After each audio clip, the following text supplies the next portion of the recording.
본문을 보면서 시편의 이 저자들은 우리와 시대를 달리하는데 이들에게 복이 무엇이었느냐는 좀 생각을 해보게 됩니다.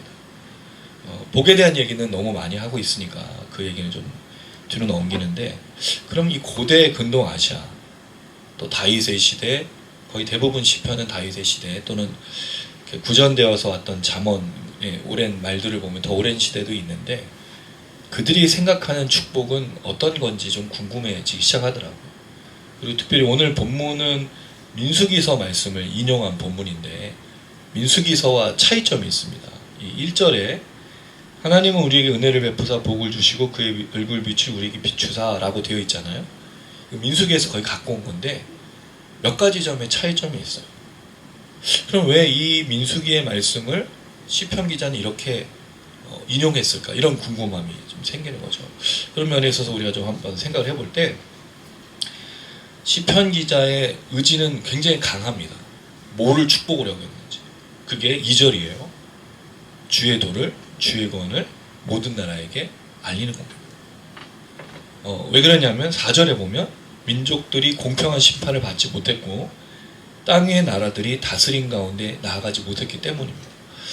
이 재판이라는 것은 통치를 말하죠. 단순히 어떤 재판만 이야기하는 게 아니라, 그러니까 모든 민족들이 지금 공평한 통치를 받지 못하고 있다는 거죠. 이 상황이.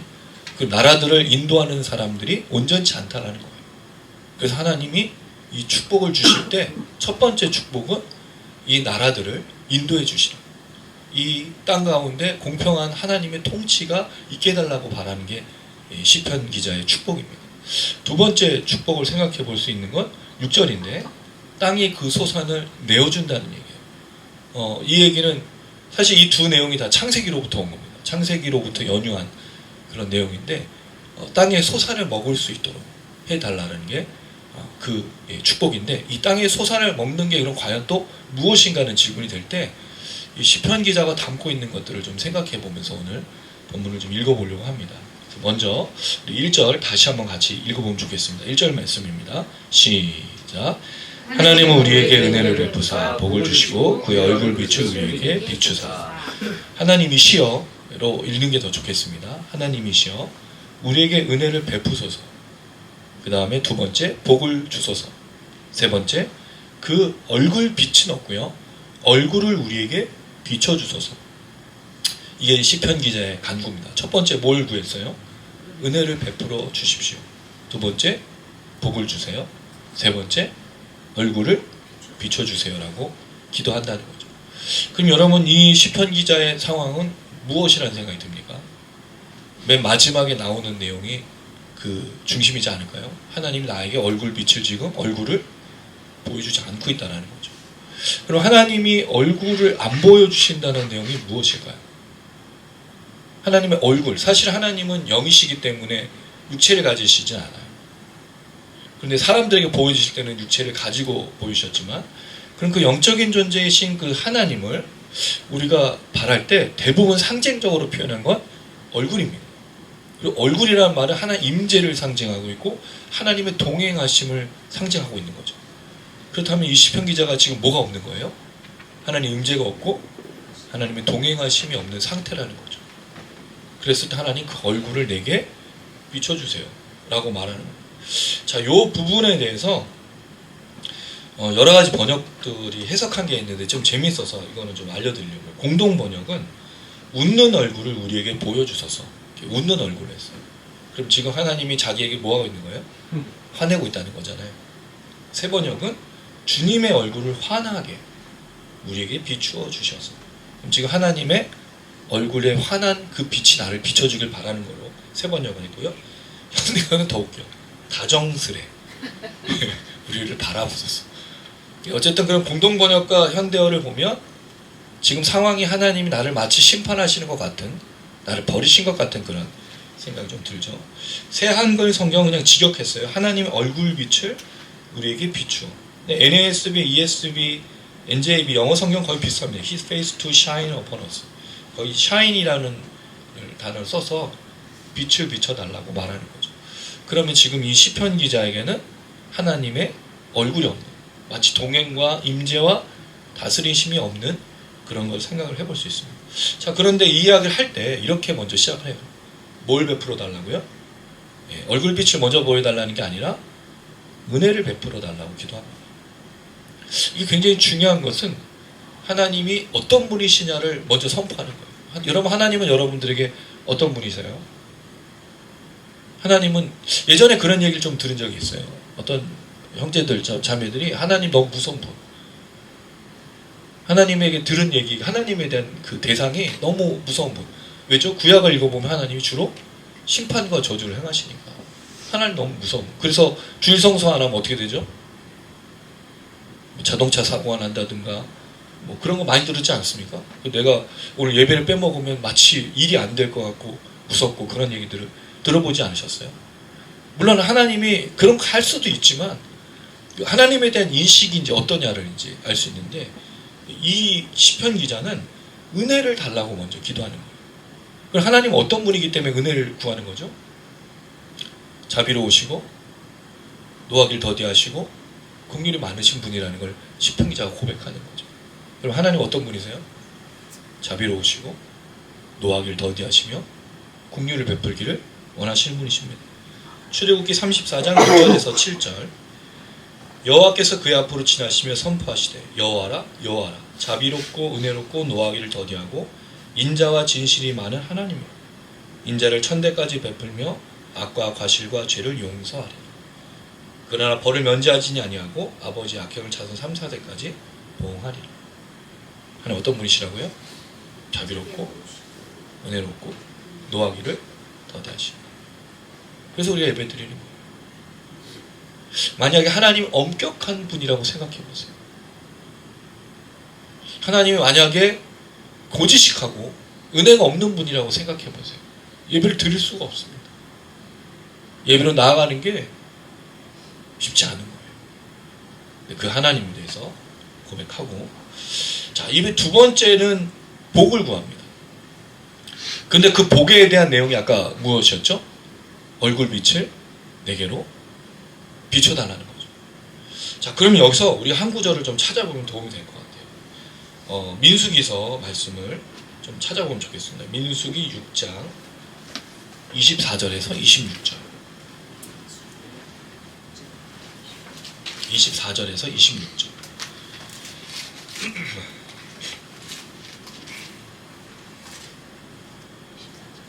6장 24절, 26절. 민수기 6장 24절.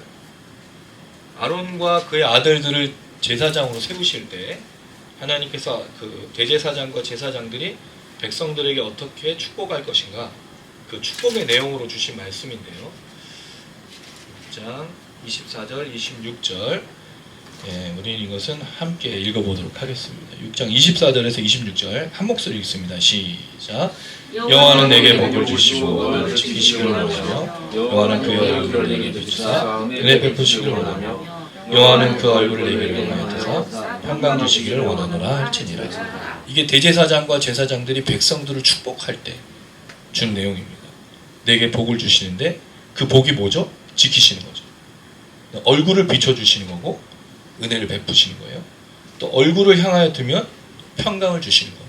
그러니까 하나님의 임재, 하나님의 돌보아 주심, 하나님의 평강과 은혜를 말하는 거죠. 이게 제사장들, 대제사장들이 이스라엘 백성들을 축복할 때 내용이었어요. 그럼 하나님 어떤 분이시다? 은혜롭고 자비롭고 그런 분이라는 거죠. 자, 오늘 본문으로 돌아와 보면 여기에는 빠진 내용들이 많아요. 그렇죠? 평강 주식이라는 말은 없어요. 은혜와 복, 그 얼굴빛을 비춰주신 건 있지만 여러 가지가 빠져 있어요. 자, 근데 제일 중요한 두 가지가 차이점이 있습니다. 자, 다시 보시면 민수기에는 이 아론과 제사장들이 하나님을 그 축복하는 명령을 받을 때 하나님의 호칭이 뭐로 되어 있죠? 민수기에는 네, 여호와로 되어 있어요. 근데 오늘 본문은요, 하나님으로 되어 있어요. 차이가 있습니다. 여호와는 무슨 뜻이죠? 모세에게 계시한 스스로 계신 자가 너와 관계를 맺는 언약의 하나님이라는 뜻이에요. 그럼 하나님은요? 이거 엘로힘이잖아요. 이 하나님 어디 나오죠? 창세기 1장 1절. 창세기 1장 1절. 창세기 1장 1절 읽어볼까요? 예. 시작. 태초에 하나님이 천지를 창조하시니라. 여기 하나님이 여호와가 아닙니다. 무슨 차이가 있습니까? 지금 이 민수기에서는 이스라엘 백성들이 어디 가나안 땅에 들어가서 그 하나님과 함께 관계를 맺으면서 언약적인 그 걸음을 걸을 때의 얘기인데, 지금 시편은 그 관계를 굉장히 오랫동안 해온 다음에 이 시편으로 하나님을 말할 때는 태초에 천지를 지으신 하나님으로 말하고 있다는 거죠. 왜 그렇죠? 모든 내용이 누구에게 향하였습니까? 이 시편 기자는 이스라엘 백성들만 얘기하는 게 아니에요. 뒤에 보면 모든 나라, 모든 민족, 민족, 나라란 말이 굉장히 많이 나오거든요. 예, 한번 보시면 2절, 나라. 이 나라라는 단어가 고이라는 뜻입니다. 그 다음에 3절에 보시면 민족들이 나와요. 여기 민족들은 암이라는 단어예요. 자, 그 다음에 3절 또 뒤에 보면 거기도 암이라는 단어가 나오죠. 4절에 보시면 온 백성. 이건 레옴이라는 단어입니다. 그럼 지금 무슨 단어면 고이, 암, 레옴이라는 뭐 민족, 족속, 백성이라는 여러 가지 단어들에 있는데 다양한 단어들을 써서 이 얘기를 하고 있다는 거죠. 그럼 시편 67편은 여호와 하나님이 이스라엘 백성들과 관계 맺는 차원에서의 축복을 말하는 게 아니고 모든 민족이 하나님의 축복을 받길 원하는 것으로 확장되어 갔다는 거예요. 이게 중요한 겁니다. 이게 원래 누구에게 주신 말씀이에요? 이스라엘 백성들에게 주신 축복의 말씀인데 시편 기자는 이걸 바꾸어서 누구를 향한 말씀으로 이야기하고 있는 거죠? 모든 민족과 모든 나라, 모든 족속들을 향하는. 우리 여러분 요한계시록에서 모든 민족과 백성과 방언과 이 얘기 살펴본 적 있죠? 하나님의 심판과 은혜가 누구에게나 다 임하는 그 얘기를, 이걸 시편 기자가 얘기해요. 놀랍지 않습니까? 이게 단지 그냥 우리가 성경 읽었을 때 뭐 시편 기자는 누구든 뭐 읽었을 때 말하는 내용이 아니라 구약에 있는 이 사람들이 먼 미래를 바라보고 이스라엘 백성만이 아닌 모든 민족이 하나님의 복을 받길 원하는 것으로 말하고 있다는 거죠. 그래서 하나님이라는 호칭을 썼어요. 두 번째 특징이 있습니다. 민수기의 내용은 내게, 너를, 내게, 내게로, 너라는, 유라는 단어를 썼는데 67편은요 우리입니다. 놀랍지 않습니까 여러분? 그렇죠. 하나도 안 놀랍지 뭐 이 정도. 이 정도쯤이야 뭐 더 놀란 거 없어요. 그랬더니 시편 67편이 말하는 게 뭐예요? 나를 향한 게 아니라 우리를 향한 거라고 말하고 있습니다. 복은요 혼자 받는 게 아닙니다. 복은 같이 받는 거예요. 근데 우리 그리스도인의 착각이 뭐죠? 나만 잘 살고 나만 잘 먹고 나만 잘 되고 내 가족만, 내 교회만, 내 나라와 민족만. 아니에요. 하나님은 그러시는 분이 아닙니다. 착각하는 거예요. 그러니까 지금 이 사태가 이렇게 된 거 아니에요? 나 혼자만 잘 먹고 나 혼자만 잘 살려고 지금 이 나라 이 민족이 이렇게 된 거 아닙니까? 특정한 사람들, 특정한 세력들, 그 사람들의 먹고 마심 속에 우리가 이런 어려움들을 겪고 있는 건 아니에요. 결국 자기가 먹고 마시기 위해서 나라를 뒤흔들고 있는 게 지금 이 시대라는 거죠. 여기 이단과 사이비가 꼈어요. 왜? 그들도 자기들만 먹고 자기들만 잘 살아야 되니까. 지금 이게 그 가장 큰 문제입니다. 근데 시편은요 우리입니다. 우리가 함께 먹고 우리가 함께 마시고 우리가 함께 복을 누리고 우리가 함께 하기를 바라는 것이 시편의 말이에요. 너무 놀랍지 않아요? 고대 근동 아시아인데 과거의 이야기인데 이걸 이 민수기의 말씀을 이렇게 받아서 축복을 확장시켜 가고 있다는 거죠. 이거 우리 굉장히 큰 도전을 주는 거예요. 여러분 축복은요 먹고 마심에 있는 게 아닙니다. 결국 모든 민족들 속에 역사하시는 하나님이 축복이 되어야 되는 겁니다. 할렐루야. 이게 시편 기자의 계획이고 이게 시편 기자의 마음이었다는 거죠. 모든 나라와 모든 민족과 모든 열방들을 바라보면서 하나님 은혜를 베풀어 주세요. 우리에게 이 땅에 있는 사람들에게 은혜를 베풀어 주세요. 이 땅에 사는 사람에게 복을 주세요. 이 땅에 있는 모든 사람들에게 하나님의 얼굴빛을 비춰주시길 바랍니다. 저 약한 사람들, 저 가난한 사람들, 저 고통받는 사람들, 저 하나님 알지 못하고 죄를 범하는 사람들, 저 악에 찌들어 있는 사람들 하나님 불쌍히 여겨달라고 말하고 있다는 거예요. 이게 시편 기자가 마치 구약의 이스라엘 백성들이 아닌 마치 예수를 믿는 그리스도인들과 같은 마음을 표현하고 있다는 게 굉장히 중요한 거죠. 자, 그리고 나서 구체적으로 그가 말하는 축복이 있습니다. 2절입니다. 2절 읽어볼게요. 시작. 주의 도를 땅에 주의 구원을 모든 나라에게 알리소서. 이 민수기 말씀하고 또 다른 거예요. 민수기의 말씀은 평강 주시기를 원하는 거잖아요. 그런데 오늘 이 시편에서는 그 축복이 무엇인지를 말하는데 주의 도가 뭐죠? 도라는 말은 길도자잖아요. 진리도 되고 주의 길도 되고 주의 도리도 되는 다양한 뜻을 갖고 있어요. 그게 땅 위에 주의 구원을 모든 나라에 도와 주의 구원이 같은 뜻으로 된 거죠. 그럼 결국 주의 도는 주의 길은 주의 도리는 주의 구원인 거죠. 하나님의 구원을 어디에게 베풀어 달라고 말하고 있는 거죠? 모든 나라에게. 이 시편에 담겨 있어요. 이 시편 기자는 하나님 우리에게 주신 그 복이 이 모든 열방들이 복받는 게 될 수 있도록 이렇게 말하고 있는 거예요. 트럼프가 대통령 되자마자 한 정책이 관세 정책이에요. 캐나다하고 지금 멕시코하고 난리가 났더라고요. 관세를 올리겠다고. 왜? 뭐만 잘 살면 돼요, 그 사람은? 네, 미국 지상주의죠. 물론 미국 자기 나라 챙기는 건 당연한 거예요. 근데 여러분 그렇게 했을 경우에 뭐가 문제가 되죠? 전쟁이 일어납니다. 다른 나라를 공격하게 되는 거예요. 이건 하나님이 미국을 세우신 미국은 여러분 대통령이 성경책에 손을 얹고 선서하지 않습니다. 그럼 성경의 진리와는 전혀 상관없는 거예요. 이 트럼프가 대통령 됐을 때 어떤 대주교가 여성분이었던 것 같은데 그분이 설교했어요. 모든 사람을 살피십시오라고 부탁했어요. 근데 모든 사람을 살피지 않는 거죠. 지금 또 많은 이민자들 또 불법 체류한 사람들이 쫓겨나게 생겼어요. 물론 그건 불법이니까 문제가 있을 수도 있지만 이 모든 정책들이 과연 뭐를 향하고 있냐는 거죠. 여러분 우리가 살고 있는 삶에서의 우리의 목적은 무엇이냐는 거예요. 주의 도를 땅 위에 주의 구원을 모든 사람에게 알려달라는 소원과 마음으로 살고 있냐는 거예요. 이 시편 기자가 말하고 있는 대제사장들이 이스라엘 백성들을 축복했던 그 언약의 축복이 오늘 이 시대에 자기가 살고 있는 삶에서 축복으로 드러나는 것은 내 나라 내 민족만 잘 먹고 잘 사는 게 아니라 모든 도리와 모든 주의 구원이 세상 가운데 알려져서 다 함께 구원받는 게 이 사람의 소원이었다는 거죠. 이게 여러분 우리가 맨날 선교할 때 또 선교를 지향하는 교회들이 말하는 내용 아니에요? 모든 민족과 열방들이 예수를 알게 해달라고 말하는 기도 제목 아닙니까? 그런데 왜 우리가 세계 선교와 전도와 구원을 베풀면서 인색하냐고요. 다른 사람들은 구원을 받든지 말든지 상을 말만 외치고 하지 않냐는 거예요. 굉장히 중요한 질문입니다. 이 주의 도를 주의 구원을 모든 나라에게 알려달라는 말은 굉장히 중요한 겁니다. 여러분 이 얘기가 어떻게 설명이 되고 있냐면 4절입니다.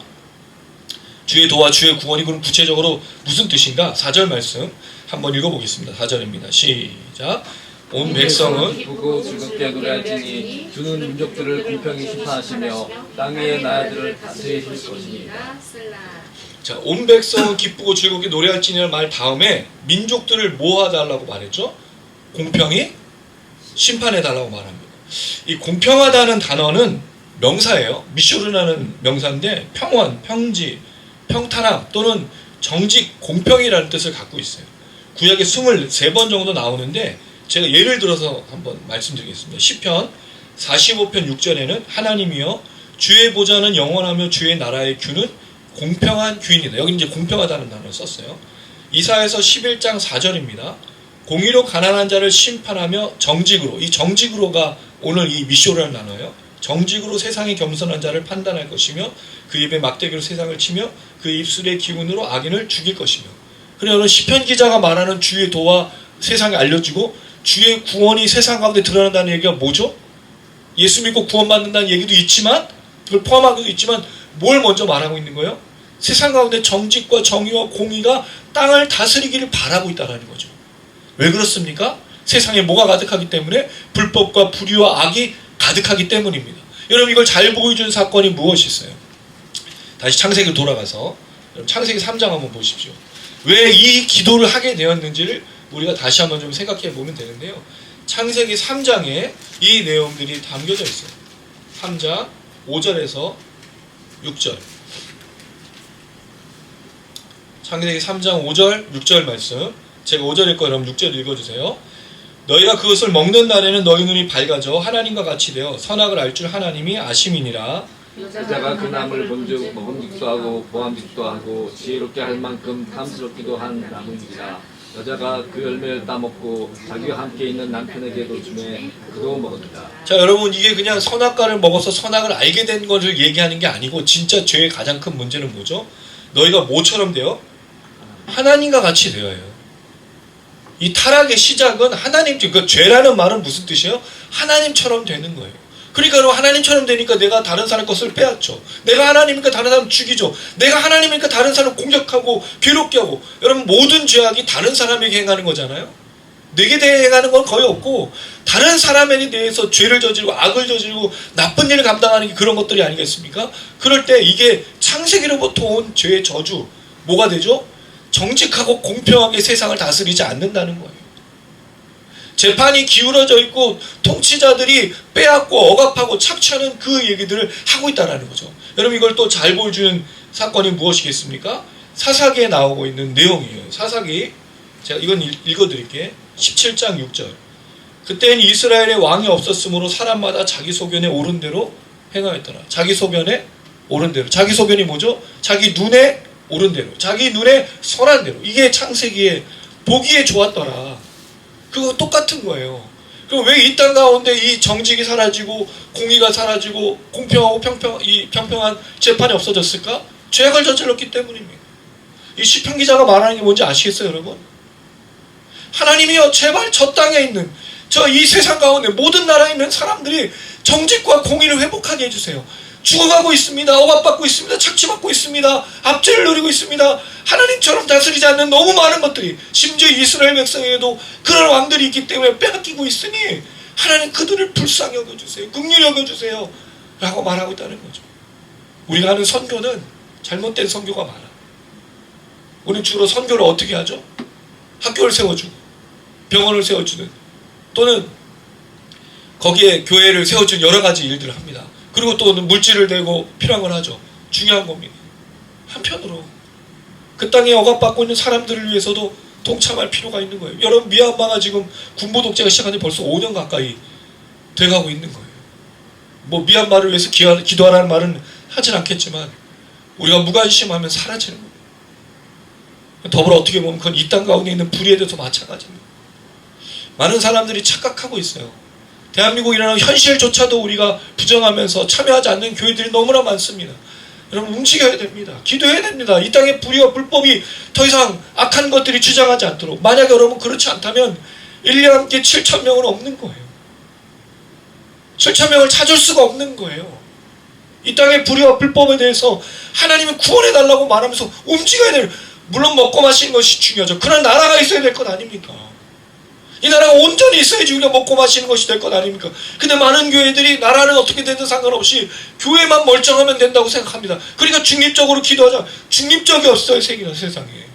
그 중립적이 이미 판단해서 안 하기로 작정한 거지. 그러면 안 되는 거예요, 교회는.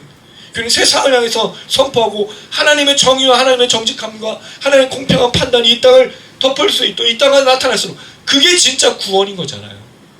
그게 대한독립 만세를 외쳤던 이 땅의 그리스도인들의 숭고한 정신이었고, 또 나라가 위기에 처했을 때 수많은 그리스도인들이 민주화 운동에 참여하고 함께 했었던 것들이 그런 일이 아니겠습니까? 그런데 여기에서도 불구하고, 이런 일들이 있음에도 불구하고 우리가 침묵하고 아무것도 안 하고 있다면 잘못된 겁니다. 하나님이 그런 것들에 대해서 오냐 예배 잘 드리고 있구나, 오냐 기도하고 있구나, 오냐 찬송하고 있구냐라고 생각하지 않는다는 거죠. 왜? 시편 기자가 뭐라 그랬어요? 주는 민족들을 공평히 심판하시며 땅의 나라를 다스려달라고 간절히 기도하고 있기 때문입니다. 기도하셔야 돼요. 나라와 민족을 위해서. 불법과 불의와 악한 것들이 사라질 수 있도록, 특별히 이단과 사이비가 미혹하지 않을 수 있도록, 거짓 세형들이 이 땅을 주장하지 않을 수 있도록 기도하고 소리내고 말해야 된다는 거예요. 그게 그리스도인들이어야 되는 겁니다. 그래서 첫 번째 축복은, 다시 한번 말씀드리지만, 하나님이 그 얼굴 비춰주시는데 그 얼굴 빛으로 이 땅 가운데 하나님의 정의와 공의가 가득한 것을 말합니다. 다시는 이 땅에 불의가 일어나지 않고, 이 땅에 불법이 일어나지 않고, 이 땅 가운데 더러운 것들이 주장하지 않을 수 있도록, 여기에 여러분 그리스도인들이 정말로 기억하면서 함께 해야 됩니다. 이제는 불법을 끊어내야 됩니다. 이제는 그리스도인들이 불의를 끊어내야 됩니다. 우리 삶에서 정직해야 됩니다. 정직하지 않아도 사는 삶이 되어서는 안 되는 겁니다. 우리 삶에서 그런 것들을 이제 침묵해서는 안 된다는 겁니다. 얼마나 많은 비리들이, 얼마나 많은 횡령들이, 얼마나 많은 것들이 지금도 이 시간에 이루어지고 있습니까, 여러분? 너무 잘 알고 있지 않습니까? 그런 것들이 멈춰져야 돼요. 교회도 멈춰져야 되고요, 세상도 멈춰져야 됩니다. 거기에 우리가 주목하고 함께 참여해야 된다는 거죠. 이게 시편 기자가 말했던 거였어요. 자, 근데 여러분, 이 이야기를 앞뒤로 두고 이게 구조가 참 재미있는 건데, 동일한 내용이 있어요. 3절과 5절을 보시면요, 토시 하나 틀리지 않고 똑같은 내용이에요. 3절 한번 읽어보겠습니다. 67편 3절 시작. 하나님이여 민족들이 주를 찬송하게 하시며 모든 민족들이 주를 찬송하게 하소서. 5절은요 똑같아요. 두 개 싸면서 있는 거예요. 그럼 찬양이 어떻게 나오는 거죠? 하나님의 정직과 공의와 하나님의 다스림을 받는 자들은 찬양하게 되어 있다는 거죠. 여러분, 이걸 바꾸면 안 돼요. 찬송하고 아무렇지 않게 살아가는 건 있을 수가 없는 거예요. 찬양하는 입으로 거짓을 행할 수는 없는 거예요. 정직한 입술이 찬양한 겁니다. 거짓되지 않은 삶이 찬송할 수 있는 거예요. 근데 우리는 어떻게 가르치죠? 세상을 어떻게 살지 말든지 간에 교회에 와서 찬양하고 하고 찬송만 하고 예배만 드리면 성도라고 인정하고 있잖아요. 주의 성찬에 참여하든 뭐라든 아무도 상관하지 않잖아요. 그렇지 않습니다, 여러분. 그럴 수는 없는 거예요. 정직해야 찬송할 수 있고 하나님의 공평한 그 통치를 받고 그 다스림을 받는 자들이 예배 가운데로 나아갈 수 있는 거 굉장히 중요한 겁니다. 한국교회는 이걸 잊어버린 것 같아요. 예배만 드리고 기도만 하고 찬양만 드리고 헌금만 내면 전혀 문제가 없다라고 생각하는 삶을 살고 있는 것 같습니다. 그렇지 않습니다. 분명히 하나님 자비롭고 은혜롭고 용서를 하시는 분이시지만 하나님은 반드시 잘못된 일들의 불의에 대해서 심판하신다는 거예요. 우리 요한계시록을 통해서 분명히 보고 있지 않습니까? 여러분? 정직하셔야 돼요. 공평한 잣대로 나가야 됩니다. 하나님을 따라 온전한 말씀으로 삶을 살아내셔야 됩니다. 그래야 하나님을 찬양하는 거예요. 만약 그렇지 않다면 찬양하기 어려운 거예요. 그러니까 회개해야 되는 겁니다. 그러니까 무릎 꿇는 겁니다. 하나님 앞에 엎드리는 겁니다. 불쌍히 여겨달라고 기도해달라고 또 하나님 앞에 범죄해달라고 하나님 용서해 주시면 내가 다시 살 수 없다고 다시 찬양하게 다시 은혜를 누릴 수 있게 입으로만 아닌 내 삶으로 하나님을 높이는 그 찬양을 드릴 수 있도록 해달라고 간절하게 주님 앞에 나아가는 것이 필요한 것입니다. 이게 첫 번째 시편 기자의 축복이었어요. 이렇게 생각하니까 축복이 쉽지 않죠, 여러분. 이걸 놓치고 우리가 살아왔기 때문에 그런 겁니다. 근데 여러분, 상식적으로 생각해도 그런 게 맞지 않습니까? 정직한 자가 복을 누리는 게 당연한 거 아닐까요? 우리 그래서 힘든 거 아닙니까? 불법을 저지르고 나는 정말 최선을 다해서 열심을 다했는데 갑자기 낙하산으로 누가 내려왔는데 거긴 아무 상관없는 사람이 와가지고 뭔가를 하고 있다면 그게 우리가 너무 화가 나는 일 아닙니까, 여러분? 동일한 겁니다. 이건 상식적인 거예요. 어려운 얘기를 드리는 게 아니에요. 큰일을 하라는 게 아니라.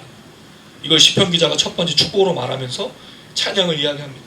자, 그리고 나서 두 번째 축복을 얘기해 줍니다. 6절 말씀입니다. 6절 읽어보겠습니다. 시작. 땅이 그의 소산을 내어주었으니. 자, 이 말씀을 보면 두 번째 축복이 뭐냐면 땅이 그 소산을 내어주었다라는 겁니다. 소산이라는 말은 수확 또는 과일 또는 산물 뭐 이렇게 설명을 할 수 있습니다. 열매를 내어주는 거죠. 여러분, 이걸 보니까 뭔가 좀 생각나지 않으세요? 제가 이게 창세기랑 연결됐다 그랬잖아요. 이것도 창세기로 다시 한번 좀 돌아가서 창세기 3장, 이게 얼마나 큰 축복인지 우리가 이해해야 될 필요가 있어요, 여러분. 창세기 3장 18절 19절. 이게 굉장히 너무 놀라운 겁니다. 창세기 3장 18절 19절. 제가 18절, 여러분 19절.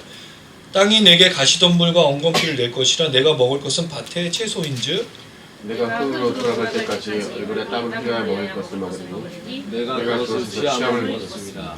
너는 흑인이 흙으로 돌아갈 것이라 하신다. 자, 땅이 아담의 저주를 통해서 뭐를 내기 시작했죠? 가시덤불과 엉겅퀴예요. 여기 이제 내다라는 말은 없고 싹이 나다 이런 뜻입니다. 그럼 땅에서 나오는 게 뭐인 거죠? 가시덤불과 엉겅퀴가 나와요. 근데 이 아담이 하는 일은 뭐예요? 땀 흘려 수고해서 경작하는 거예요. 근데 여러분, 뭐가 같이 자라고 있어? 가시덤불과 엉겅퀴. 뭐 때문에? 자기가 죄를 저질렀기 때문에 타락한 인간에게 돌아온 건 없는 거예요. 없어. 원래는 없는 거라고요. 소출이. 그리고 뭘 하다가 딱 일하다가 뭐로 돌아가요? 험한 인생인 거예요. 그러니까 솔로몬이 뭐라 그랬어요? 헛되니 헛되고 헛되도다. 자기는 다 즐겨보고 아내가 1000명에 제일 부자잖아요. 솔로몬. 제일 지혜롭고. 그리고 마지막에 한 말이 뭐예요? 이거 다 해봤더니 할 필요 없어. 솔로몬 나빠. 자기는 다 누려보고 헛되고 헛되고 헛되니. 왜죠? 해 아래에 있는 것들이 아무것도 아닌 거예요.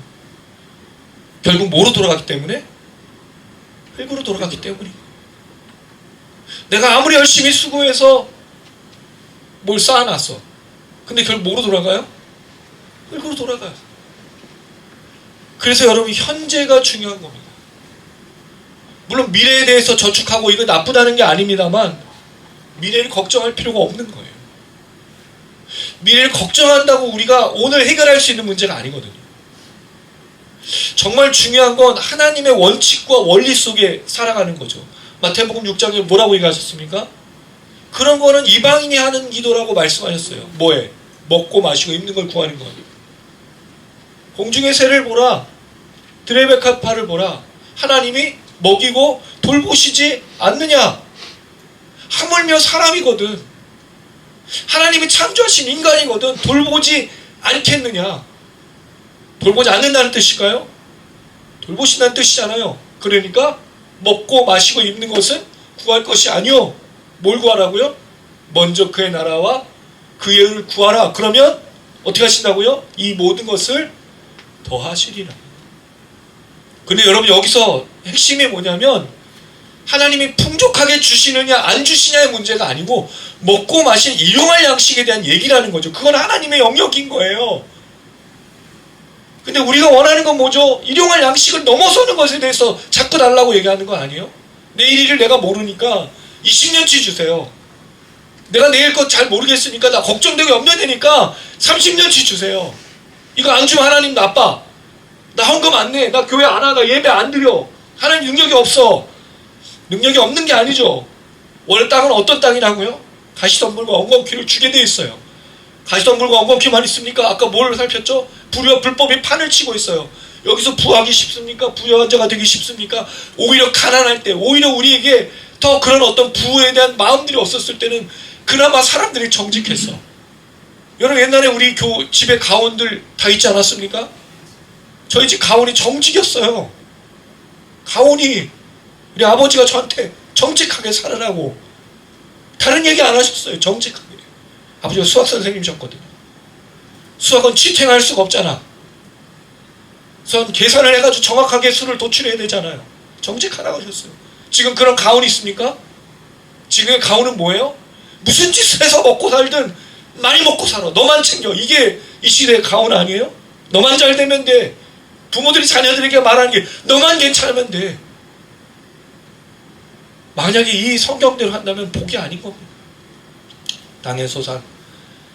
그래서 이게 축복인 이유가 원래 땅은 가시덤불과 엉겅퀴 그리고 세상은 자기 소견에 옳은 대로 이 모두가 가운데 하나님이 일용할 양식을 챙겨주신다고 약속했다. 우리 일하는 것만큼 땀을 수고한 것만큼 다 얻을 수는 없지만 주님이 챙겨주시고 이 모든 것들에게 주신다고 약속해 주셨기 때문입니다. 문제는 우리 마음이 흡족하지 않은 거죠. 우리 마음이 그것이 흡족하지 않은 거예요. 근데 땅은 소산만 낼 뿐입니다. 소산을 먹고 마실 수 있는 겁니다. 그게 축복이라고 이야기를 하고 있다는 거죠. 하나님 우리에게 복을 주시리로다. 여러분 또 놀라운 게 있어요. 7절 한번 또 읽어보겠습니다. 7절 67번 7절 시작. 하나님 우리에게 복을 주시니 땅의 모든 끝이 하나님을 경외하리라. 자, 복을 주신다는 말이 몇 번 강조됐어요? 2번이나 강조됐어. 아까는 뭐가 강조됐죠? 찬송한다는 게.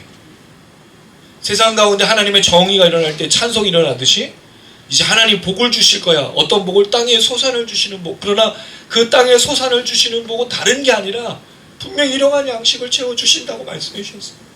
우리가 놓치지 말아야 될 게 뭐냐 이거죠. 먼저 그의 나라와 그의 의를 구하라는 거죠. 그럴 때 이 이야기의 끝이 되게 중요합니다.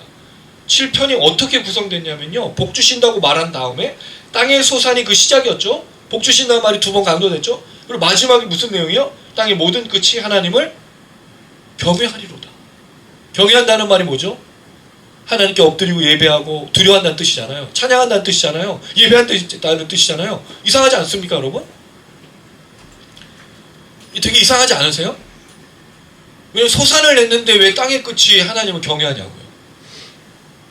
그래서 여러분, 전 여기서 이런 의심이 드는 거예요. 이 땅의 소산이 과연 무엇인가 하는 거죠. 땅이 과연 소산을 얻고 내는 그 수확이 진짜 무엇이냐는 생각이 들죠. 여기서 여러분 다시 처음으로 돌아가서 67편 2절에 이렇게 되어 있어요. 주의 도를 땅에 주의 구원을 모든 나라에게 알리소서. 그럼 여기서 말하는 소산은 먹고 마시는 걸까요? 실제로는 저는 그렇게 보지 않는 겁니다. 결국 땅에 뭐가 전달된 거예요? 주의 도와 주의 구원이. 그리고 이 땅의 소산이 뭐예요? 세상 사람들이 예수를 믿고 하나님 믿고 구원받은 걸 말하는 거였어요. 이 수확을 거둬들였을 때 땅의 모든 백성들이 하나님을 경외하고 찬양하는, 여러분 마치 하박국의 말씀처럼 그 내용인 것 같지 않습니까? 물이 바다를 덮은 것 같이 여호와 영광을 인정하는 것이 온 땅에 가득하리라. 이게 시편 기자의 기도예요. 이 시편 기자의 찬송이에요. 이 시편 기자의 하나님을 향한 예배인 거예요. 그거 뭘 내다보고 있는 거죠? 하나님이시여, 이 땅에 주의 도와 주의 구원이 가득하여서 온 민족과 열방들이 주께로 돌아와 예배하게 하여 주시옵소서. 창세기의 그 불의한 강제, 또 창세기의 이 땅 가운데 일어나는 수많은 모든 악함 속에서 하나님 걸 회복하셔서 사람들이 주의 도를 깨닫고 주의 구원을 깨닫고 주께로 돌아와서 예배하고 찬양하게 하소서. 이게 시편 기자의 기도라는 거죠. 여러분, 이게 선교 아닙니까? 이게 전도 아닙니까? 우리가 왜 사람들에게 전도하죠? 왜 우리가 사람들에게 선교하죠? 그 사람이 예수를 믿고 하나님 믿고 하나님을 같이 경배하고 찬양하기 위해서. 이게 여러분 우리가 하는 전도 선교이지 않습니까? 교회에 한 명 더 데려다 공급 늘게 하려고? 지금까지 그랬을 수도 있죠. 그래서 교회가 망한 거예요. 성도 한 명 더 데려다 놓으면 우리가 뭔가 더 풍해지고 더 많은 일, 그게 아닙니다. 한 영혼을 천하보다 귀하게 여기는 구원의 역사. 그러니까 우리가 전도하고 선교하는 거예요. 왜? 데려다 놓고 그 사람이 하나님을 믿고 구원을 받아 영광을 찬양 올려드리려고 하는 거예요. 그래서 여러분, 이 시편 67편은 놀라운 말씀입니다. 2가지 복을 얘기했습니다. 무슨 얘기했죠? 첫 번째, 온 땅 가운데 주의 도와 구원이 전해지는 그 복을 이 사람이 얘기했어요. 시편 기자는. 2번째는 땅의 소출이 많아지는 복을 누리기를 기도했습니다. 그러나 실제적으로 보면 한 가지 복인 거죠. 이 땅 가운데 모든 사람들이 하나님을 깨닫고 하나님의 영광을 누릴 수 있도록 바라는 게 이 시편 기자의 간구와 기도였어요.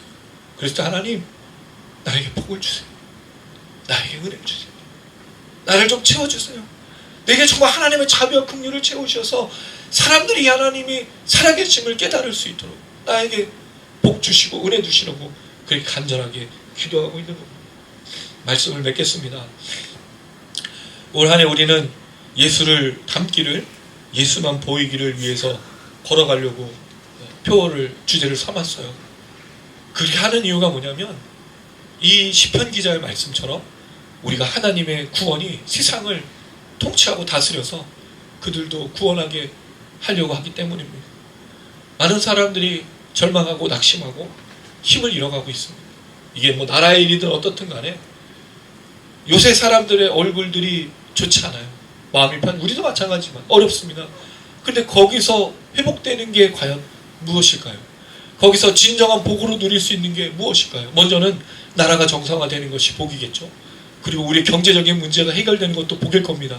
더불어서 진짜 복인 그들에게 하나님의 통치와 자비와 긍휼, 그들도 하나님을 믿고 예수를 믿고 구원받는 게 우리의 복이어야 될 줄로 믿습니다. 그런 우리 한 해의 걸음, 그런 우리 한 해의 삶이었으면 참 좋겠습니다. 한 가지 말씀, 사도 바울이 이렇게 말한 구절이 있어요. 제가 참 좋아하는 구절입니다. 데살로니가전서 2장 19절에서 20절, 데살로니가전서 2장 19절에서 20절입니다. 한 번 더 읽어드릴게요. 데살로니가전서 2장 19절에서 20절. 우리의 소망이나 기쁨이나 자랑의 면류관이 무엇이냐? 그가 강림하실 때 우리 주 예수 앞에 너희가 아니냐? 너희는 우리의 영광이요 기쁨이니라. 사도 바울이 예수께서 다시 오실 때 자신의 상급으로 뭘 이야기했냐면 자신이 가르쳤던, 자신이 지도했던 성도들이 자신의 면류관이요 생명이라고 얘기한 겁니다. 저의 목회가 그랬으면 좋겠어요. 우리 성도님들과 함께 저 천국에서 같이 만나 해오하는 게 저의 가장 큰 복이었으면 좋겠어요. 저의 면류관이길 소망합니다. 우리가 다 같이 거기서 만나 함께 즐거워하는, 더불어서 우리 가족, 또 제가 알고 있는 사람들, 저의 복음을 증거하는 것, 제가 말씀을 증거하는 걸 통해서 함께 생명의 면류관으로 그 나라에 서는 것, 또 여러분들을 통해서 여러분 주변의 누군가, 또 여러분의 가족, 여러분이 만나고 있는 사람들이 그렇게 생명의 면류관을 함께 받는 것이 진정한 복이기를 주님의 이름으로 축원합니다. 아멘.